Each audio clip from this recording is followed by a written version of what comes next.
आदमी महमूद गजनवी के पास ना अपना केस लेके आया, मुद्दई बन के आया। उसने कहा बादशाह मेरा केस बड़ा निराला है। बादशाह सलामत ने कहा वो किस तरह?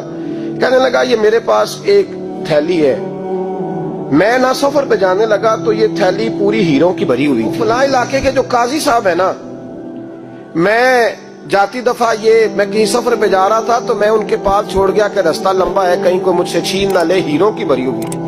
कुछ दिनों के बाद मैं वापस आया हूँ, काजी साहब ने मुझे थैली वापस की है तो इसमें हीरों की बजाय खोटे सिक्के निकले। अब मैंने काजी साहब से कहा है तो काजी साहब तो मेरे गिरेबान तक आते हैं, वो कहते हैं बता कहीं से फटी है, खुली है? वो जिस तरह टांके लगा के तूने सी थी उसी तरह लगे हुए हैं कि नहीं? तो हुजूर लगे भी बिल्कुल उसी तरह है, न फटी है न खुली है। अब मैं लुट गया हूं, मेरी कुल उम्र की कमाई जाया हो गई, खोटे सिक्के कहां और हीरे कहां? तो मेहरबानी करें और आप की बारगाह में अल्लाह रसूल के नाम पर हलफ देता हूं कि मैं हूं बिल्कुल सच्चा।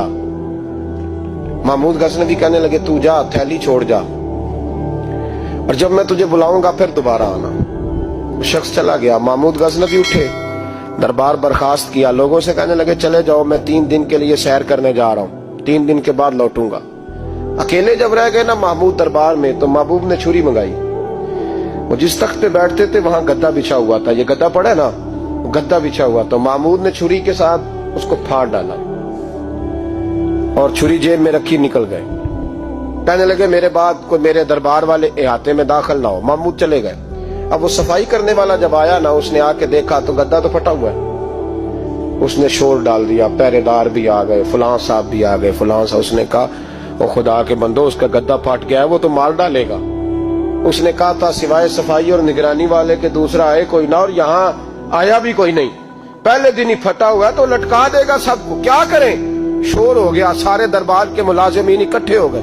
एक बंदा बोला, कहने लगा फिक्र ना करो, मैं कैसे बंदे को जानता हूं, इस तरह सिएगा कि जिसने फाड़ा होगा उसे भी पता नहीं चलेगा कहां से फटा था, ऐसा बेहतरीन रफू करेगा कि पता भी। उसने कहा यार हम सारे 1-1 महीने की तनख्वाह देते हैं, तू बंदा बुला। वो बुला लिया उसको, उसका नाम मोहम्मद रफूगर था। वो आया, उसको गद्दा दिखाया, उसका यार इस तरह सीना पता ना चले। उसने कहा फिक्र ही ना करो, मैं बड़ा कारीगर हूँ। बड़े बड़े कारीगर लोग नहीं हमारे मुल्क में पाए जाते, कोई निशान छोड़ते हैं पीछे बड़े। अहमद रफूगर कहने लगा इस तरह सीऊंगा कि फाड़ने वाले को भी पता नहीं। उनका पैसे ले यार तू सी दे। उसने सी दी, अगले शाम ही ला के बिछा दिया गद्दा। तीसरे दिन बादशाह सलामत आए, आके पहली नजर गद्दे पे डाली। उसने बुलाया सब मुलाजिमीन को, कहा किसने सिया है?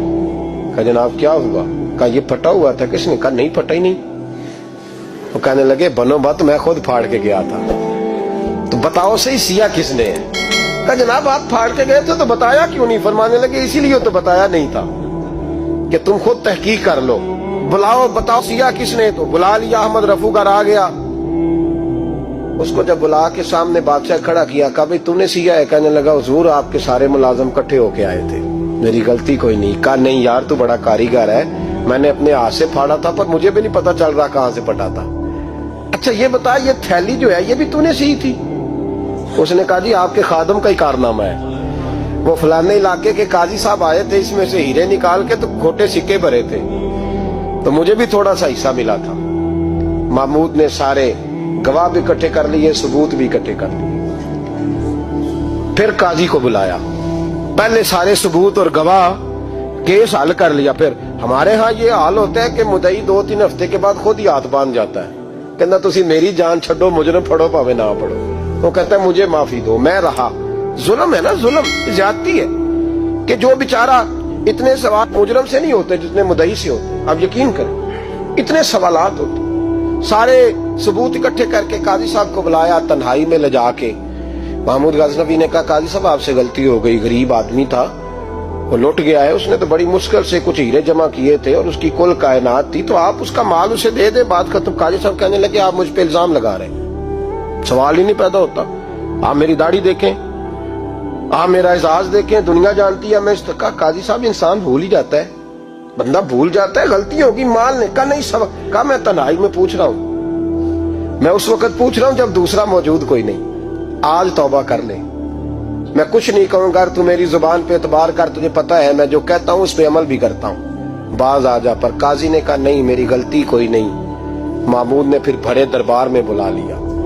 मजमा आम में मोहलत के दिनों में जो तौबा कर ले वो बच जाते हैं, लेकिन लोग रुस्वाइयों के दिनों में फिर वापस लौटते हैं अगला घर देख के, फिर हालात और तरह के हो चुके होते हैं। जब भरे दरबार में काजी को बुलाया, भाई तू मानता है कि नहीं? उसने कहा नहीं। तो कहा बुलाओ अहमद रफूगर को।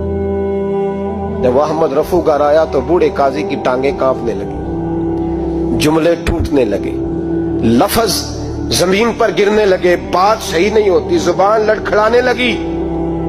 महमूद कहने लगे, काजी मैंने तुझे कहा था वहां मान जा बात, अब भरे दरबार में बोल। तो जब काजी साहब की गर्दन खुद ब खुद झुक गई तो दुनिया समझ गई।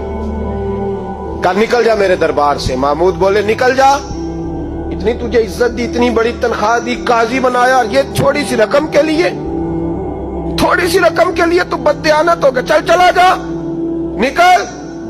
काजी दरबार से निकला तो लोग लानतें बरसाने लगे। कल जो दुकानें छोड़ के सलूट करने आते थे वो कहने लगे इसकी उम्र देखो, इसके काम देखो, देखो इसने क्या किया। घर गया, बच्चे जिनके लिए पाप कमाया था, जिन्ना ली तू पाप कमाए हुन किथे नहीं हो तेरे घर दे। वो बच्चे कहने लगे अब्बा जी हम तो स्कूल मदरसा जाने के काबिल नहीं रहे, उम्मीद थी कि बीवी साथ देगी। वो कहने लगी मैं मेके कैसे जाऊंगी, गली की औरतें तरह तरह की बातें बनाती हैं। और भाई कामयाबियों के बड़े सरबराह होते हैं, कि कामयाब हो जाए तो सारे कहते हैं मेरी सपोर्ट से हुआ है। नाकामियां हमेशा यतीम होती हैं, नाकामियों का कोई सरबराह नहीं होता। जब तक तो काजी था तो बड़े बात थी, हर बंदा कहता था रिश्तेदार है। रुसवाई हो गई तो वो तेरी आंख हो या संगे मलामत की चुभन, कौन पहुंचा है मेरे दर्द की गहराई तक। दौरे शोहरत में तो यारों ने किया याद बहुत, साथ आया ना कोई कूचे रुसवाई तक। और मियाँ साहब कहने लगे सारी उम्र ही आटा गुद है, मैं लखा कीते नहीं पेड़े, अब वक्त आया ही ते मोहम्मद बख्शा कोई नहीं हूं बैठा नेड़े। हालात ही बदल गए। काजी खामोशी से अंदर चला गया, अपनी रुसवाई समेट के बिस्तर पे लेटा। न रोटी की भूख लगी, न पानी की प्यास लगी, न नींद आई, सारी रात तड़पता रहा। सवेरे घर वालों ने दरवाजा खोला तो रूह परवास कर गई थी, दुनिया छोड़ गया। हजरत अबू नूर अलैहिर्रहमा बोले, फरमाने लगे याद रखो कभी बददियानती न करना, कभी। ये तो महमूद गजनवी की अदालत थी, कयामत में रब करीम की अदालत लगेगी। और फरमाया वहां तो गवाही देने वाला अहमद रफूगर था, कयामत में तो तुम्हारे अपने हाथ पैर गवाहियां देंगे, हमारा अपना वजूद गवाही देगा। और फरमाया यहाँ तो लानते दुनियादार बरसाते थे, वहां फरिश्ते होंगे। और काजी को तो मौत आ गई थी, कयामत में तो दोबारा मौत भी कोई नहीं आएगी, वहां तो रहना है और सहना है।